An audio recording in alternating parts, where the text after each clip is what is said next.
Explain చేస్తాను. Thank you sir. మా department బోట్లో ప్రయాణం చేస్తున్నందుకు. మనకి మెయిన్ శ్రీశైలం ప్రాజెక్ట్ వాటర్ వచ్చి మన బ్యాక్ సైడ్ నుంచి వస్తుంది. మీరు బోట్ ఎక్కినప్పుడు చూడండి, ఫ్రంట్ సైడ్ 3 బయలు కనపడతాయి. అదంతా స్టోరేజ్ వాటర్. అది ఎక్కడి నుంచి వాటర్ రాదు. ఇది కృష్ణా నది. అంటే నేను చదువుకుని ఎక్కాను ఈరోజు బోటు. చెప్తాను పాఠకం చెప్పేది మధ్యలో అడితే చెప్పలేను. మధ్యలో ఫస్ట్ అని చెప్పి డౌట్లు ఉంటే అయిపోయింది అతనికి చెప్తాను. ఇది కృష్ణా నది. ఈ కృష్ణా నది జన్మస్థానం మహారాష్ట్ర మహాబలేశ్వరం.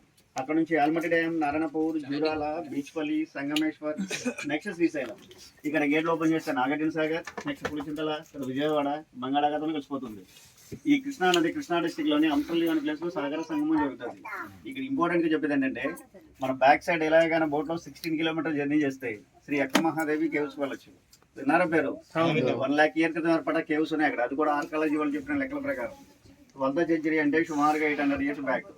మల్లికార్జున స్వామి స్వరూపాన్ని చూసి చేసుకుంటే మల్లికార్జున స్వామిని పెళ్లి చేసుకోవాలని చెప్పి కర్ణాటక నుంచి వీరశైవ మతస్థురాలు ఒంటి మీద నూలు పోగు లేకుండా వచ్చి స్వామి దర్శనానికి. కొన్ని అననీయ కారణాల వల్ల ఆవిడ బట్టలు ఉల్లేటమైంది. ఆవిడ తల వెంట్రుకలే వస్త్రాలుగా ఏర్పడాయి. ఆవిడ పేరు మహాదేవి. అందరూ అక్క అక్క అనడం వల్ల అక్క మహాదేవి పిలవబడుతుంది. మీరు స్వామివారి దర్శనానికి వెళ్ళారా? స్వామివారి కంటే ముందు 3 నల్లరథ విగ్రహాలు ఉంటే అబ్జర్వ్ చేస్తారా? లెఫ్ట్ చేతిలో 1, రైట్ చేతిలో 2 గర్భగుడికి ముందు ఉంటాయి. ఒకటి అక్క మహాదేవి అమ్మవారి విగ్రహం ఒకటి, 2 హేమారెడ్డి మల్లమ్మ విగ్రహం ఒకటి, 3 సిద్ధరామ విగ్రహం ఒకటి. వీళ్ళ ముగ్గురు కర్ణాటక భక్తులే, మనలా మానవ జన్మత్ర మనుషులే. మానవ జన్మత్ర మనుషుల విగ్రహాలు తీసుకెళ్లి స్వామి కంటే ముందు పెట్టారంటే ఒకసారి ఆలోచించండి. వీళ్ళు ఎటువంటి సిద్ధపరిలో ఈ ముగ్గురులో ఒక ఆవిడే అక్క మహాదేవి. ఆ గుహలో కొంతకాలం తప్పచేసి కదిలి వనమని పొనుమున్న దానికి ఆపోజిట్ లో అక్కడికి వెళ్ళి స్వామివారి లైక్యత అయింది. నృసింహ సరస్వతి అవతారం ఛాలెంజింది కూడా ఈ కదిలివనంలోనే. ఈ అమ్మ తపస్సు వల్ల భ్రమరాంబ మల్లికార్జున స్వామి గారని చరిత్ర ఉంటుంది.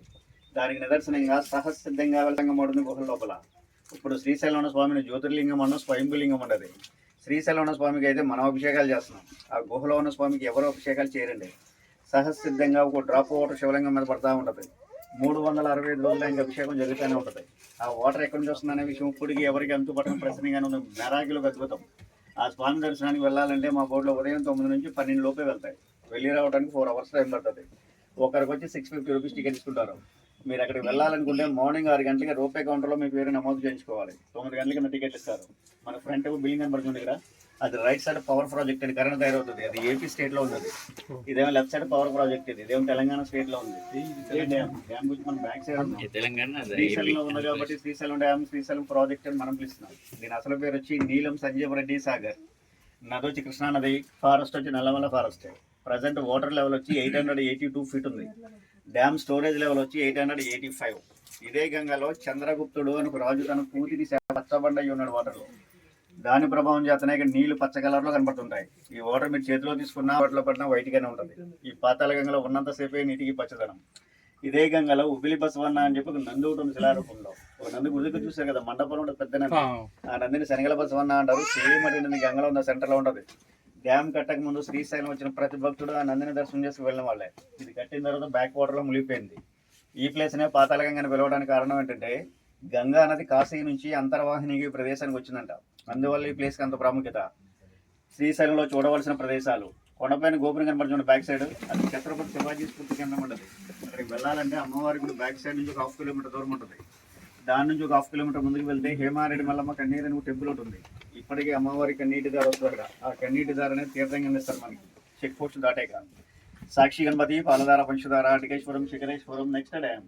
లాంగ్ జర్నీలో అయితే ఇష్టకామేశ్వరి అమ్మవారి టెంపుల్ ఉంటుంది. భీముని కొలను ఉంటుంది. భైరవ శైలి ఉంటుంది. మీరు ఎంతో దూరం నుంచి శ్రీశైలం వచ్చారు కదా, పాతాళగంగా స్నానం చేసినా ఈ నీళ్లు తల మీద చల్లుకున్నా చేసిన పాపాలు పోతాయనే విషయం తెలుసు కదా. చాలా మంది మునిగి వెళ్తూ కూడా నవ్వుతుంటారు. ఇదైతే ఎవరో కల్పితం కదా, గ్రంథాల్లో ఉంది. త్రేతాయుగంలో శ్రీరాముడే ఈ పాతాళగంగా స్నానం చేసి స్వామిని దర్శించినట్టు శాసనాల్లో ఉంది. యుగాలు తరాలు మారొచ్చేమో కానీ గంగమ్మగొన్న పవిత్రత అలాగే ఉంటుంది. నీళ్ళైతే చల్లుకోండి సార్. ఇక్కడ విషయాలు అయితే ఇవ్వండి. అక్కడ జనాలు లేనప్పుడే మాకు ఈ అవకాశం దొరుకుతుంటుంది. ఏమైనా మా సర్వీస్ మనస్ఫూర్తిగా మీకు నచ్చితే ఏమైనా టిప్ ఇస్తే తీసుకుంటాం. ఓట్లు గవర్నమెంట్ అని చెప్పి గవర్నమెంట్ ఉద్యోగాలు